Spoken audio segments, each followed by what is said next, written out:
Hello दोस्तों, welcome to my channel the target law. और जैसा कि आपको पता ही है, ये हमारा यूपीजी की स्पेशल सीरीज चल रही है और जो कि सभी एग्जाम के लिए बहुत ज़्यादा इंपॉर्टेंट है। चाहे वो आपका एसएससी का हो, एसएससी से रिलेटेड कोई भी एग्जाम है वो सभी में, चाहे लेखपाल हो आपका, चाहे पैट हो, भी कोई भी एग्जाम हो, चाहे इवन चाहे आपका पीसीएस हो, एपी हो, जुडिशरी हो, बीएड एंट्रेंस हो, एसआई हो, कांस्टेबल हो, कोई भी एग्जाम हो जिसमें यूपी आता है उसमें उसमें ये आना ही आना है। और मतलब एक बहुत ही सिलेक्टिव लेवल के क्वेश्चन है, ग्राउंड जीरो से लेके अपर तक। ये आपको एग्जाम हॉल में पता चलेगा कि भाई यहाँ क्या है। मतलब बहुत ही सिलेक्टिव है, ऐसा नहीं है कि ऐसे ही क्वेश्चन उठा के रख दिए हैं। ये आपको एग्जाम हॉल में पता चलेगा। चलो बिना देरी के हम शुरू कर लेते हैं। ये हमारा टेलीग्राम चैनल है, इसको आप ज्वाइन कर सकते हैं।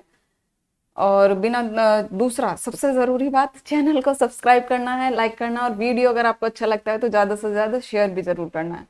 पहला क्वेश्चन देख लेते हैं। किसी नगर का मेयर होता है, नगर का प्रथम नागरिक होता है, नगर निगम का पदेन सदस्य होता है, या फिर कार्यकारिणी समिति का पदेन सदस्य सभापति होता है। ऑप्शन हमारा ए बी दोनों सही है, या ए बी सी दोनों तीनों सही है, या A B C sorry B C सही है, या इनमें से कोई भी नहीं। तो बात करते हैं अगर हम मेयर की, तो मेयर जहाँ कहाँ पर होता है पहले तो यही देख लेते हैं। तो मेयर होता है महानगर में। और महानगर डिक्लेयर जो किया जाता है वो 10 लाख की अगर आबादी किसी शहर की हो जाती है तो उसके महानगर डिक्लेयर किया जाता है। 10 लाख से अगर कम जैसे ही हो जाती है तो वो महानगर फिर नहीं रहता है। दूसरी बात, जो हमारा मेयर होता है इसको हम महापौर भी बोलते हैं, या फिर हम इसको नगर प्रशासक भी बोलते हैं। और इसका इलेक्शन ऐसे ही होता है जैसे कि हमारा नगर पालिका का इलेक्शन होता है, म्यूनिसिपैलिटी वाला, वैसे ही इसका इलेक्शन होता है। इसकी एक काउंसिल भी होती है, उसको हम मेयर की काउंसिल बोलते हैं। उसका जो हम इसका मेयर का जो टेन्योर होता है, कार्यकाल होता है, वो 5 ईयर ही होता है।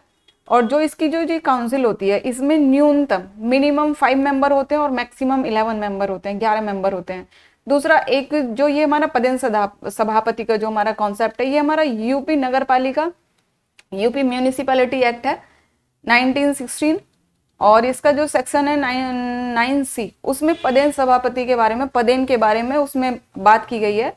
और अगर हम बात करें राज्यसभा का जो ये पदेन सदस्य है, ये और क्या होता है, तो राज्यसभा का किसी भी जो हमारा जो नगर पालिका क्षेत्र है उसमें अगर राज्यसभा है या राज्य विधान परिषद है, तो अगर कोई भी उसका मेंबर वहां पर रहता है, उस क्षेत्र में रहता है, तो वो पदेन सभापति माना जाता है। तो इसका ऑप्शन आंसर क्या हो जाता है, तीनों के तीनों ही सही हैं। नेक्स्ट क्वेश्चन देख लेते हैं। भारतीय दलहन अनुसंधान हमारा संस्थान कहाँ पर है, तो ऑप्शन है हमारा लखनऊ, जोधपुर, कानपुर या नई दिल्ली।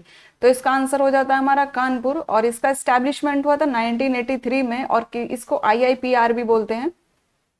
दलहन मीन्स मतलब पल्सेस, मतलब सभी पल्सेस आती हैं, ऐसा नहीं है कि केवल दाल दाल आती है, जितना भी ये बीन्स वगैरह होती है सभी आती है। और इसका जो स्टैब्लिशमेंट किया गया था वो किया था ICAR ने। ICAR मतलब Indian council of agriculture research ने।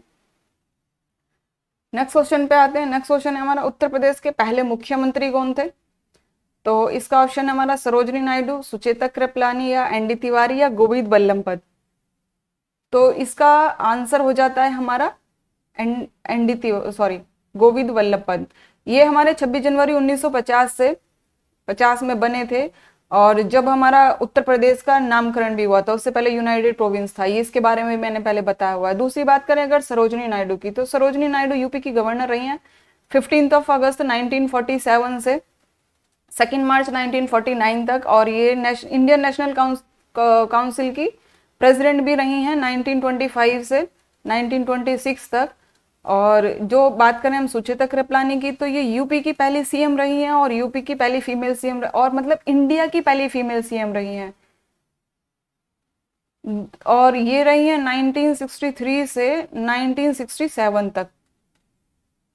दूसरी बात करें अगर एनडी तिवारी की, तो एनडी तिवारी कांग्रेस के यूपी में 9वें सीएम थे ये, और कांग्रेस के लास्ट सीएम थे। और इनका जो टेन्योर है 1949 से लेकर, सॉरी ये तो सुचेता कृपलानी का है, ये 9th सीएम रहे हैं, ये यूके के सीएम भी रहे हैं, और ये फाइनेंस मिनिस्टर भी रहे हैं, आंध्रा के गवर्नर भी रहे हैं। और इनकी बात करें हम सुचेता कृपलानी की, तो ये कॉन्स्टिट्यूएंट असेंबली की सदस्य रही हैं, जो हमारी कॉन्स्टिट्यूएंट असेंबली बनी थी 9 दिसंबर 1947 से 2 मार्च 1949 में, इस दौरान में रही थी। अगर क्वेश्चन ये पूछा जाता है कि फर्स्ट मीटिंग कॉन्स्टिट्यूएंट असेंबली की फर्स्ट मीटिंग कब हुई थी, बहुत पूछा जाता है, तो इसका आंसर हो जाता है हमारा 9 दिसंबर 1947। और अगर अभी हमारे प्रेजेंट में आपको सीएम पता ही है कौन है, योगी आदित्यनाथ जी हैं, जो कि हमारे 19 मार्च ऑफ 2017 में बने थे। नेक्स्ट क्वेश्चन की बात करें अगर, अलीगढ़ मुस्लिम यूनिवर्सिटी के संस्थापक कौन है, तो ऑप्शन है हमारा राजा महेंद्र प्रताप, सर सैयद अहमद खां, मोहम्मद तारिक मंसूरी, या इनमें से कोई नहीं। तो इसका आंसर हो जाता है सर सैयद अहमद खां। और इसका एस्टेब्लिशमेंट जो हुआ था वो 1875 में हुआ था। 1875 में MAO नाम था इसका, इसके बारे में पूरा बता चुकी हूँ मैं डिटेल में, ये कॉलेज का नाम था। उसके बाद में 1920 में इसका एस्टैब्लिशमेंट हुआ था, AMU के रूप में इसको कन्वर्ट कर दिया गया। उसके बाद में 1921 में सेंट्रल यूनिवर्सिटी इसको डिक्लेयर किया गया बाई सेंटर, ठीक है। दूसरा, इसको ये मतलब इंडिया का पहला उच्च शिक्षण संस्थान था, हायर एजुकेशनल इंस्टीट्यूशन था, जिसको कि कैम्ब्रिज यूनिवर्सिटी की तर्ज पे बनाया गया था। दूसरा ये है राजा महेंद्र प्रताप, ये एक फ्रीडम फाइटर थे। नेक्स्ट है हमारा, ताजमहल कहाँ पर स्थित है, मतलब बहुत ही सिंपल सा क्वेश्चन है। आप कह रहे होगे कि ये इतना सिंपल सा क्वेश्चन कहाँ से, तो सबको पता ही है। पता वो करना है जो हमें नहीं पता है, या पता भी है तो थोड़ा सा रिवाइज हो जाएगा। ये शाहजहां है, सॉरी मुमताज हैं, और ये शाहजहां हैं। तो शाहजहां ने 1632 से 53, अब ये बताओ यार किस किस का पता था, इसमें इसको बनवाया था। और जो इसके आर्किटेक्चर थे, आर्किटेक्चर जो थे इसके, वो थे इसके उस्ताद अहमद लाहौरी, उस्ताद अहमद लाहौरी इसके आर्किटेक्ट थे। और जो इसकी आर्किटेक्चर, जो इसका स्टाइल था वो मुगल था। और उस टाइम पे लगभग 32 मिलियन खर्च किया गया था उस टाइम पे। और अगर आज की डेट में देखा जाए तो 10 बिलियन होता है, लगभग इससे भी ज्यादा ही होता है, अंदाजा है ये। इसको, ताजमहल को यूनेस्को ने वर्ल्ड हेरिटेज डिक्लेयर किया हुआ है। कब किया गया था? 1983 में किया था। और ये 7 वंडर्स ऑफ वर्ल्ड में भी आता है। और ये यमुना नदी के किनारे पर है, इतना भी आपको पता ही है। चलिए नेक्स्ट क्वेश्चन ले लेते हैं। सुहाग नगरी कहा जाता है, किसे कहा जाता है? ऑप्शन देख लेते हैं, मथुरा, इटावा, कन्नौज या फिरोजाबाद। तो इसका आंसर हो जाता है फिरोजाबाद। इसको, फिरोजाबाद को किसने बसाया था? ये थे हमारे फिरोज शाह तुगलक, इन्होंने इसको बसाया था। और इनका जो टाइम पीरियड माना जाता है वो जब माना जाता है ये 1351 से 1388 तक। और दूसरा, फिरोजाबाद में नेशनल हाईवे जो हमारा 19 है वो पास होता है। इनकी जो फिरोज शाह तुगलक की जो कैपिटल थी वो दिल्ली थी, तो दिल्ली से नजदीक था, इसीलिए उन्होंने बनाया था। इत्र नगरी किसको कहते हैं? नेक्स्ट हमारा, इटावा, एटा, मैनपुरी या कन्नौज। तो इसका आंसर हो जाता है हमारा कन्नौज। ये देखो इत्र की शीर्षियां, कितना मतलब एक तरह नुकीली भी, कितना मतलब तरीक तरीक, देखने में कितना अच्छा लग रहा है। नेक्स्ट क्वेश्चन है हमारा, बड़ा इमाम बाड़ा स्थित है, तो इटावा, सीतापुर, लखनऊ या इनमें से कोई नहीं। तो अगर इमाम बाड़े की बात करें, देखो बहुत ही खूबसूरत है ये। जब भी आप, इसका आंसर हो जाता है हमारा लखनऊ। जब भी आप लखनऊ जाएंगे तो घूम के जरूर आना, यहाँ भूल भुलैया भी इसकी बड़ी फेमस है। ये बड़ा इमाम बाड़ा है, एक छोटा इमाम बाड़ा है, दो है। इसको बनाया था अवध के नवाब थे आशिफुद्दौला, उन्होंने बनाया था। इसको कब बनाया था? 1784 से 1994 के बीच का जो टाइम पीरियड था उसके दौरान में इसको बनाया था। नेक्स्ट है हमारा, खेल का सामान कहाँ मिलता है? तो खेल का सामान, ऑप्शन है हमारा मेरठ, अलीगढ़, बुलंदशहर या बागपत। तो खेल का सामान हमारा मिलता है मेरठ में। खेल का सामान हमारा मेरठ में मिलता है। और जहां मेरठ में संगीत वाद्य यंत्र का मतलब म्यूजिकल इंस्ट्रूमेंट का सबसे बड़ा उत्पादक है, और इसको खेल के शहर के नाम से भी जाना जाता है। और जो जो मतलब अगर ये पूछा जाए कि टोटल मतलब सबसे बड़ा केंद्र खेल के सामान का कौन सा है, तो उसका आंसर हमारा कानपुर होता है। नेक्स्ट है हमारा, फैजाबाद का नाम बदलकर क्या किया गया है? तो इसका ऑप्शन देख लेते हैं, अयोध्या, रामनगर, हनुमानपुर या अटल नगर है ये।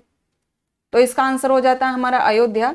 और दूसरा नाम बदला गया है, मुगल सराय का नाम बदलकर पंडित दीनदयाल उपाध्याय किया गया है। दूसरा, इलाहाबाद का नाम बदलकर प्रयागराज किया गया है। और अगर हम अटल नगर की बात करें तो अटल नगर नया रायपुर छत्तीसगढ़ में जगह है, शहर है, उसका नाम बदलकर अटल नगर किया गया है। जबकि छत्तीसगढ़ की जो कैपिटल है वो रायपुर है, नया रायपुर और रायपुर, रायपुर उसकी कैपिटल है और नया रायपुर जगह थी। नेक्स्ट क्वेश्चन की बात करें तो अयोध्या किस नदी के किनारे है? ऑप्शन हमारा सरस्वती, गंगा, सरयू, यमुना। तो अयोध्या हमारा सरयू नदी के किनारे है, ये देखो बहुत ही सुंदर पिक्चर है। और सरस्वती आपको पता ही है इलाहाबाद में है। गंगा की अगर बात करें तो गंगा लगभग यूपी के 28 स्टेट से पास होती है। 28 डिस्ट्रिक्ट से, सॉरी 28 डिस्ट्रिक्ट से पास होती है। और अगर यमुना की बात करें तो यमुना के किनारे भी मथुरा है, वृंदावन है, आगरा, इटावा, कालपी, कौशाम्बी, हमीरपुर, ये सब डिस्ट्रिक्ट आते हैं। नेक्स्ट क्वेश्चन है हमारा, प्रदेश में नागरिक उड्डयन प्रशिक्षण केंद्र कहाँ पर स्थित है? तो ऑप्शन है हमारा लखनऊ, प्रयागराज, कानपुर या झांसी। तो इसका आंसर हो जाता है हमारा, इसका आंसर हो जाता है हमारा प्रयागराज। नेक्स्ट क्वेश्चन है हमारा, संगमरमर के सामान के लिए प्रदेश का कौन सा जिला प्रसिद्ध है? ऑप्शन है आगरा, लखनऊ, मिर्जापुर, मेरठ। तो इसका आंसर हो जाता है हमारा मिर्जापुर। यूपी में मिर्जापुर है, और अगर एमपी की बात करें तो एमपी में जबलपुर है।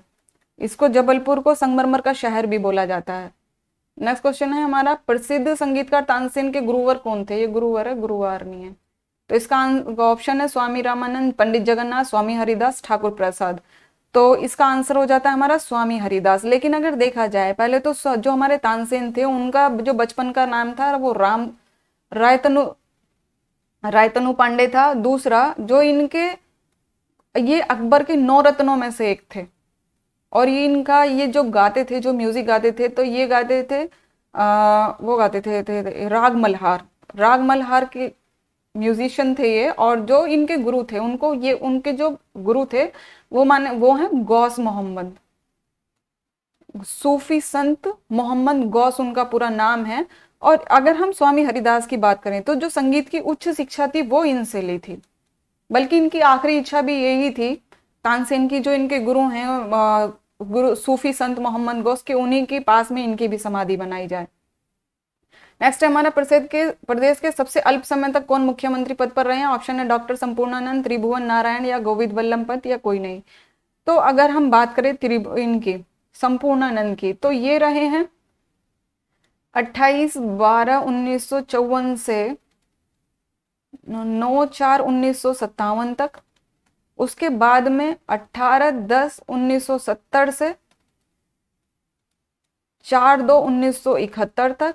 और अगर हम बात करें त्रिभुवन सिंह की, तो ये रहे हैं हमारे 8 अक्टूबर 1970 से 4 अप्रैल 1971 तक। और अगर हम बात करें गोविंद वल्लभ पंत का, तो अभी हमने देखा ही है, तो आंसर आपको मिल ही गया होगा। दूसरा, अगर हम बिल्कुल ही सबसे कम की बात करें तो जब कल्याण सिंह की गवर्नमेंट बर्खास्त हुई थी 1988 में, किसने की थी? राज्यपाल थे रोमेश भंडारी, उन्होंने की थी। तो उस टाइम पे जगदम्बिका पाल थे, वो रहे थे ओनली 24 आवर्स तक सीएम रहे थे। तो ठीक है, तो दोनों ही आंसर आपके पास है, जो भी ऑप्शन में हो आप वो टिक करिएगा। नेक्स्ट क्वेश्चन है हमारा, चलो ये इसका क्या करना है,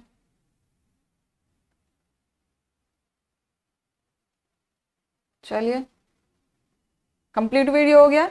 मिलते हैं फिर आपसे नेक्स्ट वीडियो में। कंप्लीट वीडियो देखने के लिए बहुत बड़े वाला थैंक यू। और करना क्या, आपको चैनल को लाइक करना है, सब्सक्राइब करना, वीडियो अगर अच्छा लगता है तो शेयर जरूर करना है। बेनिफिट आपको एग्जाम हॉल में मिलेगा इसका। ओके।